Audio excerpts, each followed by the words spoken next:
West Ham United 3, Newcastle United 1 in the Premier League at London Stadium. Now, I kind of thought that this might happen because I did point in the match preview to Newcastle's form in the Premier League. Played 9, won 3, drew 3, lost 3. So quite inconsistent. I did look at that and I did wonder, could we conjure up a performance? Could we conjure up a 90 minutes? Would Nuno pick what we would consider to be an 11 that made sense with players that were in what would be considered their default position? And that was what it really all hinged on. And at 12:45, we got the starting lineup. I was on Hammers Chat boats with my son at the time. And when it was announced, I looked at it and I did think to myself that that was more like it. And it was at that point that I started to think, could this be a 3-point match? Could we possibly go out there and show what we're all about? 4 minutes in, though, I got to say, I wasn't saying any of that. I was fuming when the ball hit the back of the net. But we'll get into a few of the details as we go along, and I'd like you to get involved. You've got the comment section below. And if you could drop a like on the stream and give us a hype, that would really help this to get out to places it otherwise might not. And just check at the bottom to see if you're subscribed, and if you're not, if you could just tap the subscribe button, that would really be appreciated to help grow the channel. Takes you a second of time, doesn't cost you any money. We don't get any data sensitive information, so it's all good. But yeah, 4 minutes gone. And despite the team selection, which I was quite pleased by, Freddy Potts coming in midfield alongside Mateus Fernandes, Callum Wilson playing up top. So there was a number of things that were improved from the Leeds lineup and the Brentford lineup prior to that. But 1-0 down after 4 minutes. And that came after an attack by Jarrod Bowen where he hit the woodwork. And I did feel that we admired the shot from Jarrod Bowen just a tad too much. It just took our eye literally off the ball just too much and allowed them the opportunity to break down the other end. El Hadji Malik Diouf, I don't know, was he auditioning for Strictly Come Dancing? He went this way, he went this way, he went this way. I don't know what he was doing. And before we knew where we were, the ball was in the back of the net past Areola, who I don't think could do an awful lot about it. And we're 1-0 down. Now, I was fuming. I was absolutely fuming because I was just like, why has that happened? We've stood there, we've watched the ball strike the woodwork, and within 30 seconds we're picking the ball out the back of our own net. That shouldn't happen for me. Typical, and probably encapsulates our season thus far, and probably a lot of 2025 if we're being honest. 2 home wins up to today's game probably is it tells its own tale. And I probably expected us to sort of heads down and feel sorry for ourselves and probably concede a second goal very quickly. That didn't happen. We rolled our sleeves up. We fought back. Now, there was a penalty shout. Jarrod Bowen was brought down in the Newcastle box. VAR looked at it. VAR and the referee decided that the Newcastle defender had got enough of a touch on the ball for it to be not considered a penalty. And the play restarted, and that was that. Now, I'll be totally honest. I have seen the challenge. I probably am going to say that from what I've seen, I think it probably was the right decision. For me, I don't think there was quite enough there. I might have said something different, and I'll be completely straight. I might have said something different if we'd have lost the game. I'm probably looking at it and going in the cold light of day, really, who cares? We won the game 3-1, so a penalty that we didn't get, really, it's neither here nor there. We then carried on. We got a goal. I think it was 35th minute. It was Lucas Paqueta, takes the ball down, strikes it. Nick Pope, could he have done better? Should he have done better? From a West Ham fan's point of view, we don't really care. It was a strike into the bottom right corner, past Nick Pope, who got hands to it but could only push it into the side netting. At first I wasn't sure it was a goal because it hit the side netting, but quickly realised when everybody jumped up that yes, it was a goal and I could celebrate. Now, normally I'm one of these people that I usually stay and watch the whole game. I don't leave when we're getting beaten 6-0 at home to Arsenal. I usually stay there and I watch it all. I'm one of those lunatics. But around about 40th minute there or thereabouts, and I don't know whether maybe I had one drink too many, don't know if it might have been the cold weather, maybe just I'm getting that little bit older, I needed to go to the toilet. So I ran down to the gents, did what I needed to do. And while I was there, I thought, you know what? Actually, I fancy a little bit of pie mash and liquor. Those that know me know that I'm a little bit of a pie mash and liquor aficionado. And they do pie mash and liquor at the London Stadium by Tony's at Waltham Abbey. Check them out. So I sort of thought, you know what? I'm halfway towards going there. I fancy a little bit of pie mash and liquor. I'll tell you what I'm going to do. I'm going to go down and I'm going to get me and my son some pie mash and liquor. There's probably not going to be anything happening. The game's probably sort of petering out. Not the game, but this half is probably petering out. There'll probably be bugger all that I miss. I'm just going to go down and get it. So I was queuing up, and all of a sudden I heard this cheer. And given where I was stood, and given where I knew the Newcastle fans would be congregated, I knew straight away that was not Newcastle fans cheering. I knew that was West Ham fans cheering. We're all looking at each other in the queue, trying to sort of work out what's gone on. Have we been awarded a penalty? What's happened? Have they had a player sent off? Have we scored a goal? And we quickly found out that it was a goal that had been scored. It was an own goal. Sven Botman, if I remember correctly. Now, I didn't witness it in real time, but I've watched the replay since. And obviously, Wan-Bissaka is really, he's the architect of the goal. Swings in across. And I'm sure it was Botman, slid in to try and clear the ball, and all he succeeded in doing is steering the ball past Nick Pope in the Newcastle goal for a 2-1 lead. And that was how it stayed up till half-time. Fantastic. I managed to get back up to my seat and give my son his portion of pie mash and liquor, and we polished it off. Lovely. Can't beat it. Then players came out for the second half. I think Newcastle made a couple of substitutions and we sort of carried on as we were. Freddie Potts, I've got to say, absolutely brilliant.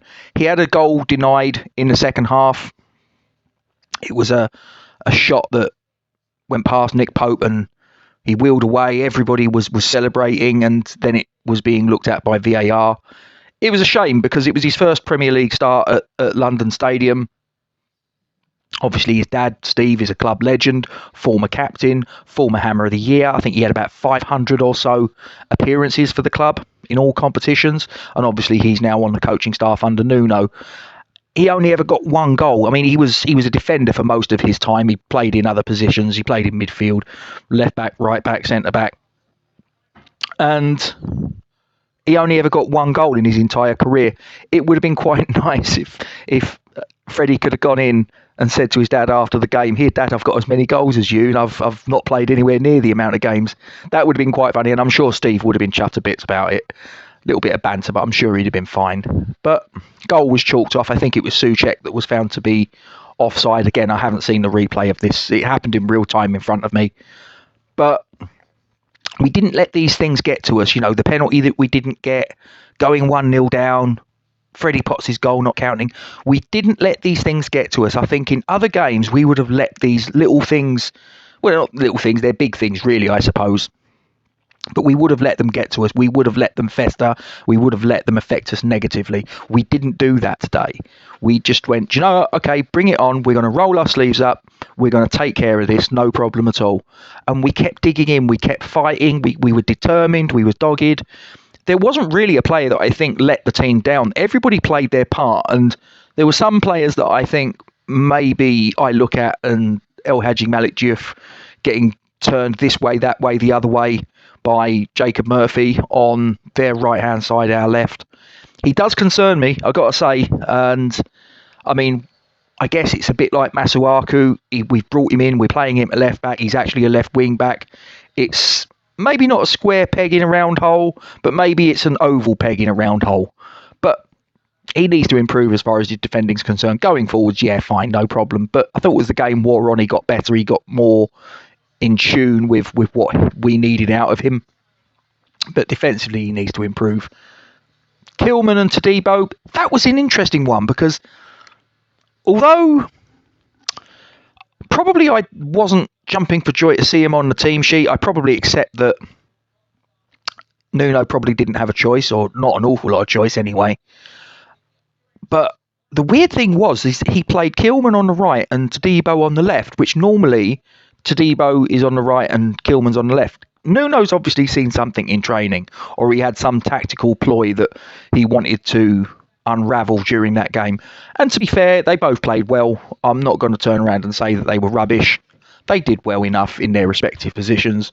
So I think probably for the next game, I'd probably leave them where they were for today, unless there's some tactical reason that Nuno thinks it would be more beneficial against Burnley to revert them to their normal default settings. Freddy Potts, Fernandes in central mid, a massive upgrade on Thomas Souček and Andy Irving.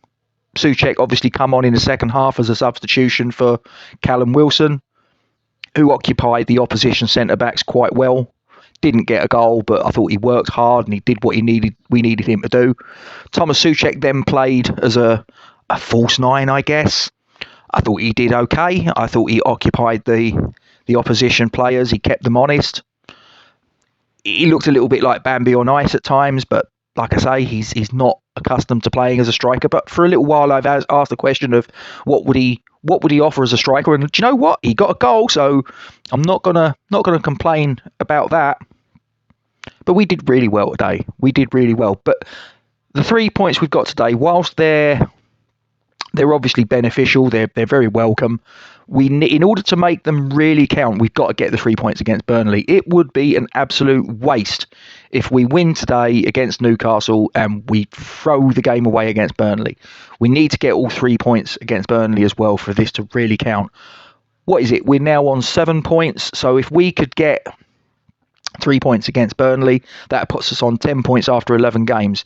Now, ideally, you'd like to be running at the 1 point a game on average, but do you know what? Sometimes you're going to be slightly ahead of the curve. You're going to be slightly behind the curve. Okay, we'll go with 10 points. If we can get 10 points after 11 games, it keeps us there or thereabouts. It keeps us in touch. We're not cut adrift. If we'd have lost today, if we lose against Burnley, then we would have been on 4 points, and it's a totally different ball game then. So we really need to make it count against Burnley. Now, the other thing I'm also going to mention, and I have got some video footage of it, after the game there was the sit-in protest. I did stick around. I stayed around till about 4:30 by the time I decided that, okay, I've made my point and I'm now going to move on with my life. I got to say, and look, it's not for me to say whether it was a success or not. That's down to Hammers United. From where I was sat, and I've got the video footage from my vantage point, I did look and think, for me, I think that there was probably, we could have done more there, if I'm being honest. That's just my opinion.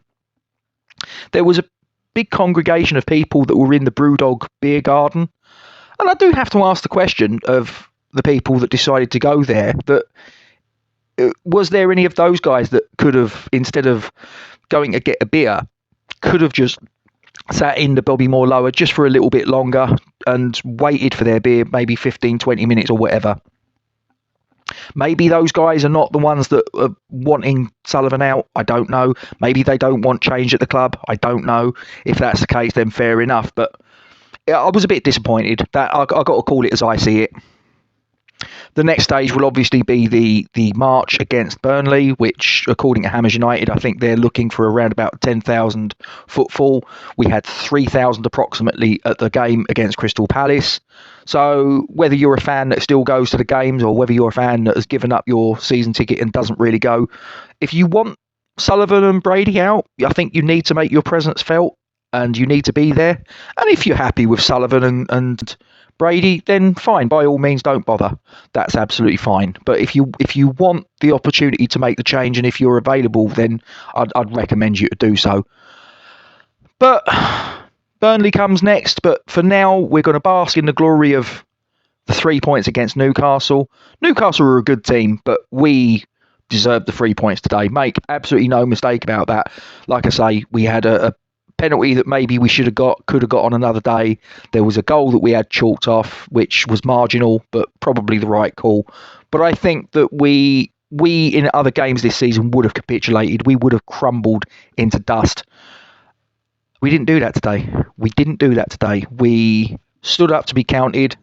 We rolled with the punch. We took the standing 8 count when we went 1-0 down, and we came back. And we won that game, and deservedly so. But like I say, we need to get the 3 points against Burnley to make it really count and to keep in touch with the teams that are around us. But that's my thoughts. You can obviously get your thoughts in the comment section below, and I'll try and get as many of you guys a comment back, and appreciate your time. Drop us a like on this video. If you can also share us a hype, I would really appreciate, because that's what helps to keep this content going out there to places that otherwise might not get. If you could also just check to see if you're subscribed. If you're not subscribed, you could just tap the subscribe button. That would really help as well. It doesn't cost you any money. It takes you a second of time. We don't get any data sensitive information. It literally just grows the channel into something bigger than what it is as you find it right now. And we appreciate your support as always, guys. And I'm going to disappear, and I wish you well, and see you next time. Come on, you Irons.